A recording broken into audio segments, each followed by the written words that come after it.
Look, let's be honest here. We've all watched something that everyone raves about only for us to think it's not that great or that it's just pretty crap.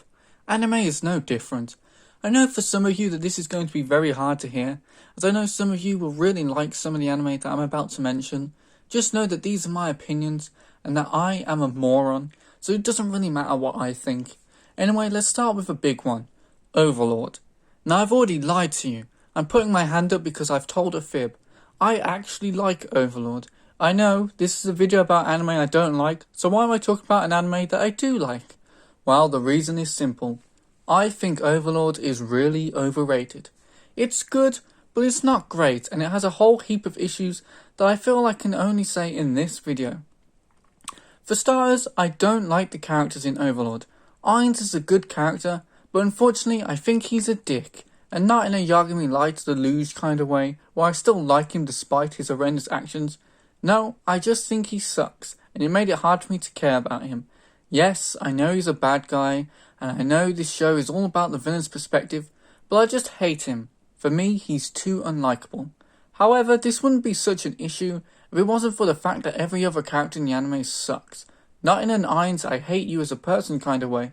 No, these characters are just not good characters.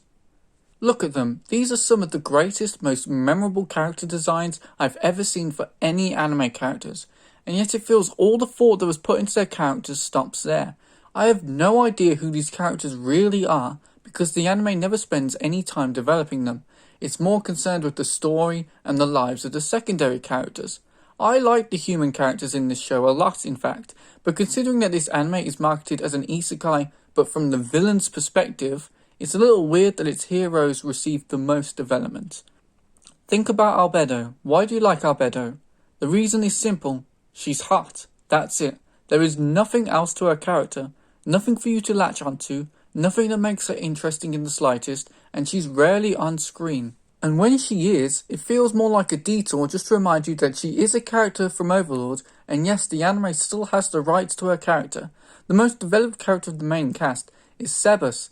And he's the one who looks the most human and acts the most like a good guy. In fairness, not all the main cast is bad. Despite my hatred for him, Ainz is a good protagonist, and though I don't like him, I feel certain people will. Additionally, the anime surprisingly spends a fair amount of time developing Shalltear as a character. After the main cast, she's the character I find the most interesting and enjoyable to watch, aside from Sebas of course. It just feels like a waste to have all these characters that look absolutely stunning and are instantly recognisable, yet I couldn't care less about them. Plus the CGI is bad. Now that I've spoken about an anime that I liked, let's move on to one I don't. Now I am cheating with this one, but I still want to talk about it. The Promise Neverland. The Promise Neverland Season 1 is one of the greatest seasons of anime I have ever watched. It is unnerving. The direction of the anime gives the series this claustrophobic feeling, which is just perfect for a show all about trying to escape. It's a horror anime that's actually scary. Well, okay, it's not scary, but it is definitely creepy. But you know what is scary? The Promise Neverland Season 2. This is absolutely the worst way to ever adapt a manga. I don't even know what happened. I don't know if I even have the words to describe how terrible this is. The Promise Neverland Season 2 is the worst anime I've ever seen. Now I know some of you are going to try and argue that there are worse anime than The Promise Neverland Season 2, and I don't disagree. However, I will never watch those anime, because I am not a masochist, and The Promise Neverland Season 2 proved that to me. It was a painful, unpleasant experience watching this anime. Everything good was gone, and this dread just overcame me. Usually such a feeling is a good sign when watching a horror, but not in this case. Every character became an idiot. There was time jumps for no reason, skipping important arcs from the manga. Dead characters returned, but it was so rushed that I didn't care. There was a recap episode halfway through an 11-episode season, just to remind you of how far this anime had fallen. People talk about Tokyo Ghoul getting a poor adaptation. The Promised Neverland saw Tokyo Ghoul and thought, nah, I want to be the worst adaptation ever. The animation just gets worse as the series progresses, as if the people at Cloverworks realised what they had done and just gave up. The final episode is just a slideshow showing all the important events from the manga, just so the anime could spit in our faces one more time. This anime is a disaster, and I'm getting annoyed just talking about it, so let's move on. Dead Man Wonderland. Here we go, here's a popular anime that I dislike. Not an anime that I think is overrated, not an anime that was popular until it delivered the worst follow-up season in history, an actually popular anime that I think is crap. Man Wonderland is an anime where a boy gets falsely accused of murdering his entire class, gets sent to prison, and is forced to partake in these games against the other inmates, where if you fail, you die. My biggest problem with this anime is that it is edgy. Like, really edgy. Now, I like me some edgy content as much as the next guy, but this show just went overboard. You've got characters exploding into viscera, doctors licking their lips as they slowly pull out a person's eye, all whilst it is censored, mind you. In the English dub, a character says the C word. I'm honestly surprised that this was popular at all. Usually people hate this kind of thing, and only a niche audience latches onto it.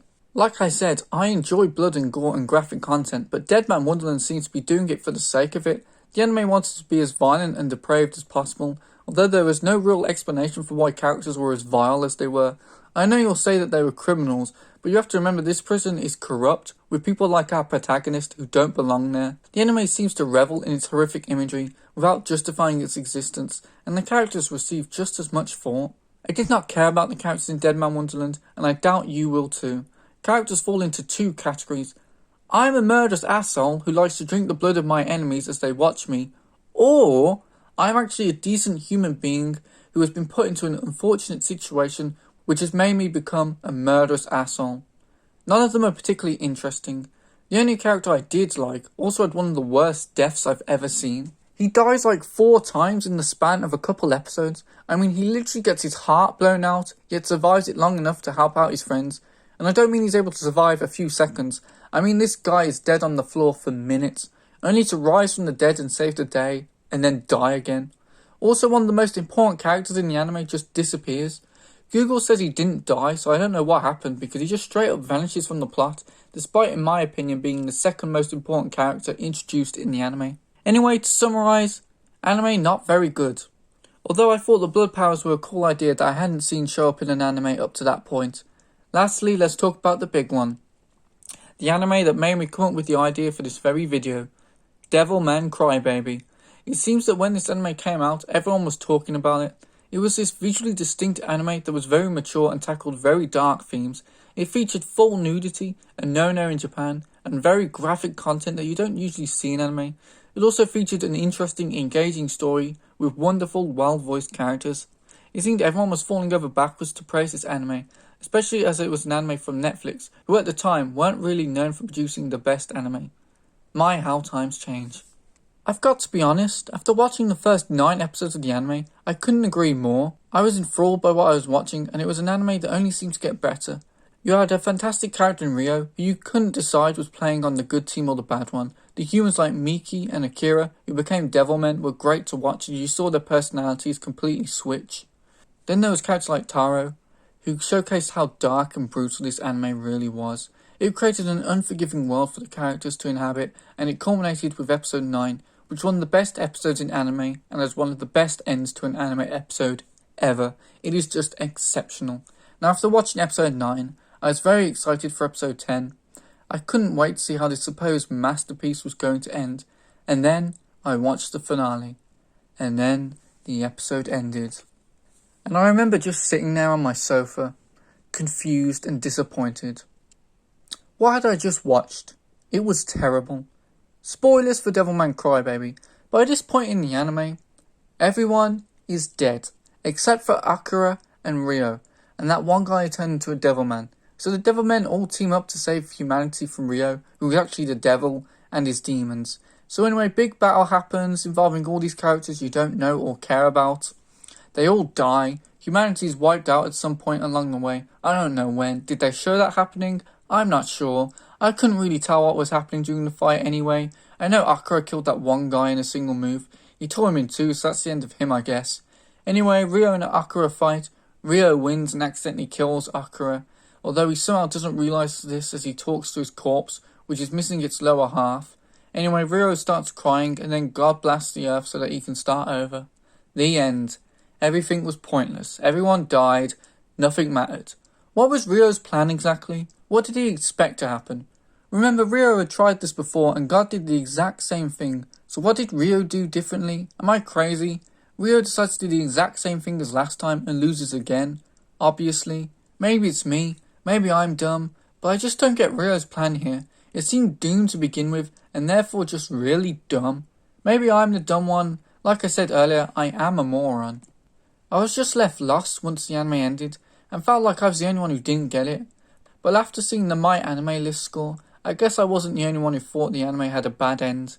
Anyway, that's it. Let me know what you think of these 4 anime in the comments below, and I'll see you next time. Bye.